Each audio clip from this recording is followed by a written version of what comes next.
On est en pleine pandémie, oui, une triple pandémie. De peur, ben oui, de peur, c'est juste la peur.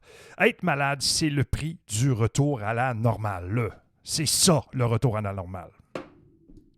Le message des médias, il est clair. Hein? Ayez peur des virus respiratoires, de l'hiver, ben oui, puis prenez toutes les précautions possibles afin d'éviter les foules et socialiser le moins possible, puis dehors si c'est possible.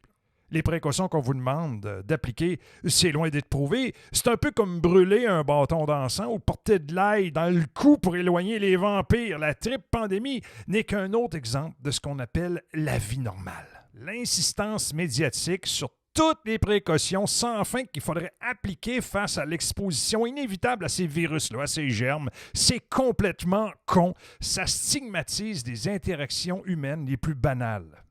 Ben oui, crise de COVID a perturbé tous les aspects de notre vie. Certaines de ces perturbations-là ont interféré avec la propagation des virus respiratoires comme le VRS et la grippe, par exemple.